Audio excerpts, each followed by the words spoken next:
In this episode, we will explore the sites associated with the Annunciation, the birth, and the early years of Jesus Christ.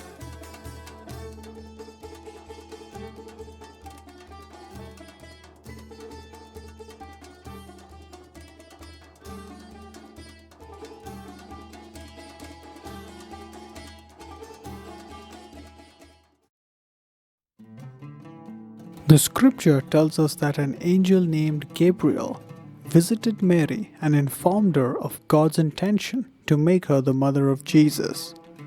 This event is known as the Annunciation.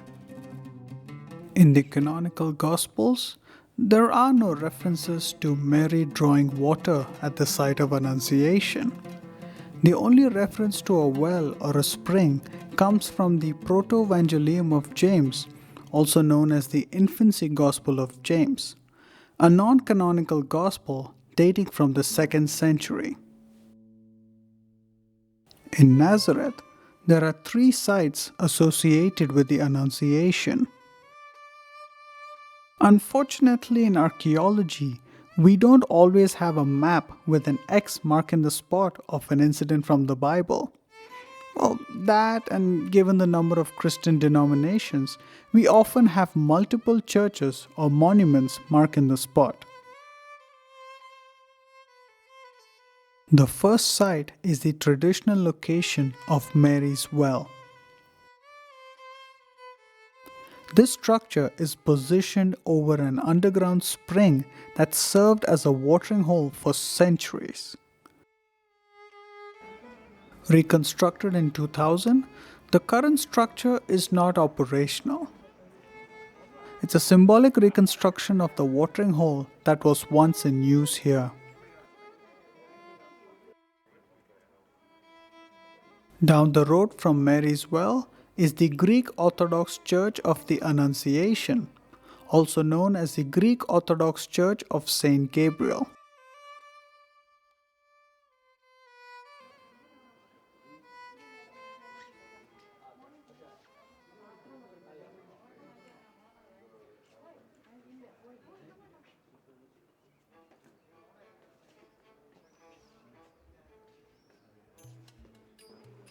In 1769, the church we see today was constructed over and around the Crusader-era church.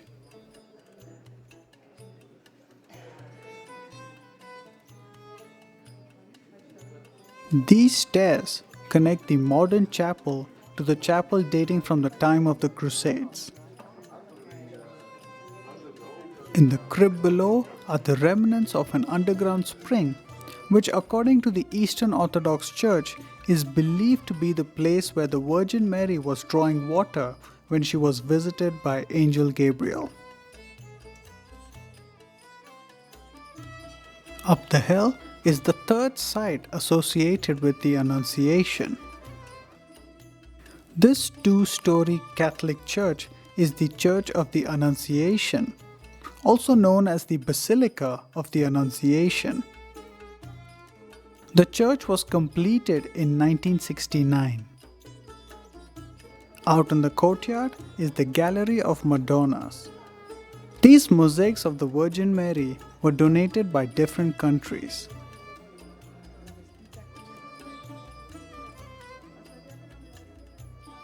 The lower church has a grotto of Annunciation. The grotto is venerated as the childhood house of Mary. In front of the cave is a simple altar with the Latin inscription, "Here the Word was made flesh."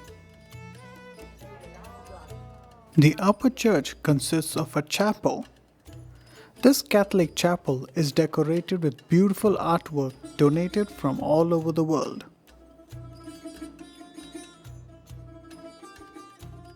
Just under the shadow of the Church of the Annunciation is the Church of Saint Joseph. This church was built in 1914 and is said to be built over the carpentry workshop of Joseph, the husband of the Virgin Mary. The stairway of the church descends into a crypt where the caverns can be seen.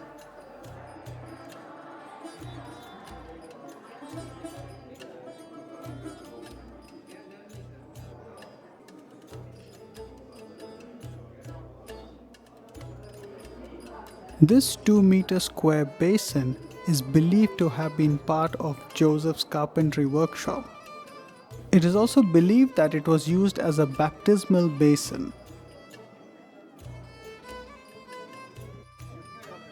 The next stop is the Church of the Visitation, located at Ain Karem. It is believed that Mary, who was now pregnant with Jesus, visited and stayed here with her cousin Elizabeth, who was also pregnant with John the Baptist. It was here Mary sang her song of praise. On the wall opposite the church, ceramic plaques reproduce Mary's song of praise in 50 languages. The lower chapel was reconstructed in 1862. A vaulted passage leads to an old well. An ancient tradition asserts that a spring joyfully burst out of the rock when Mary greeted Elizabeth.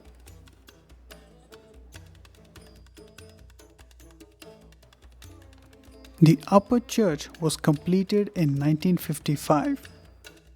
The walls of the upper church are decorated with frescoes.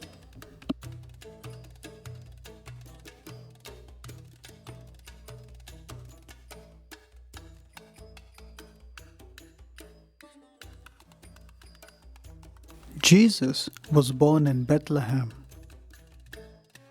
The spot is marked with the Church of Nativity, which happens to be the world's oldest and continuously operating church.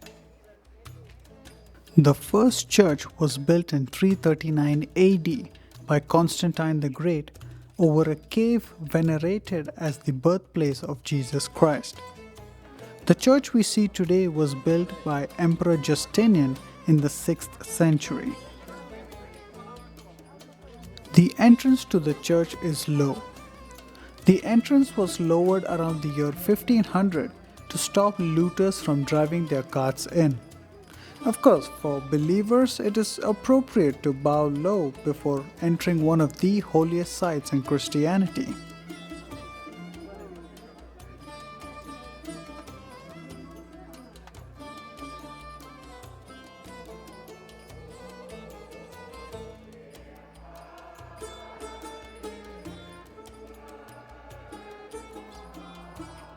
Wall mosaics from the 12th century depict saints, angels, and church councils.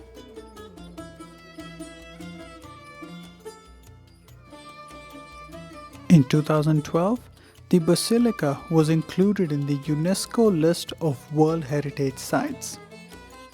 Since 2013, a $15 million project to restore the church's roof, walls, and mosaics are underway.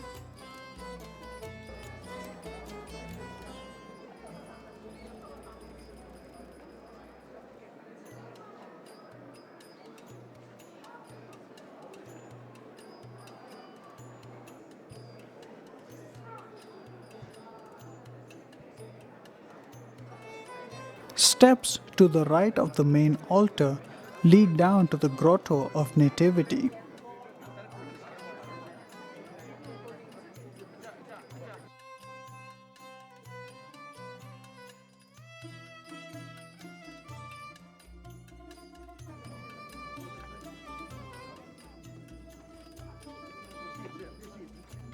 A 14-point silver star on the marble floor marks the spot where Jesus was born.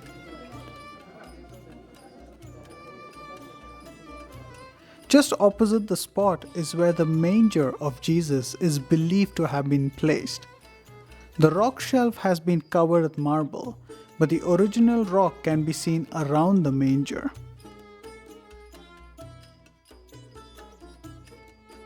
That night, angels appeared to the shepherds and revealed the good news that the Christ child was born.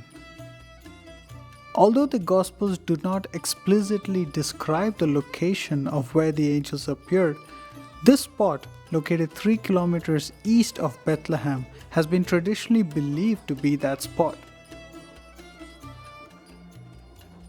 The Church of the Shepherd's Field was rebuilt in 1954 over the ruins of a 4th century monastery. The Lord appeared to Joseph in a dream and asked him to flee to Egypt with his family, as King Herod killed all children in and around Bethlehem who were under 2 years of age. This came to be known as the Massacre of the Innocents. Near the Church of Nativity is the Chapel of the Milk Grotto.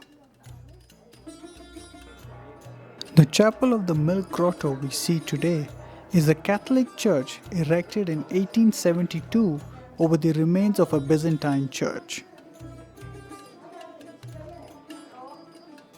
The church is built over a spot where the Holy Family stayed as they were fleeing to Egypt. As per tradition, it is believed that a drop of milk from Mary's breast fell here, causing the stone to turn white. The chapel is frequently visited by new mothers or women who are trying to conceive. Turns out by mixing the soft white chalk with their food and praying, it enables women to get pregnant or increase the quality of breast milk. But the story does not end here. Let us now go to Egypt. This is the Cavern Church, also known as the Church of the Martyrs, Sergius and Bacchus, or otherwise known as Abu Serga. This is the oldest Coptic church in Egypt, dating back to the 4th century. Although the Gospels don't tell us where in Egypt the Holy Family fled to, local Coptic traditions here do. The crypt under the church is said to be where the Holy Family stayed while they were in Egypt.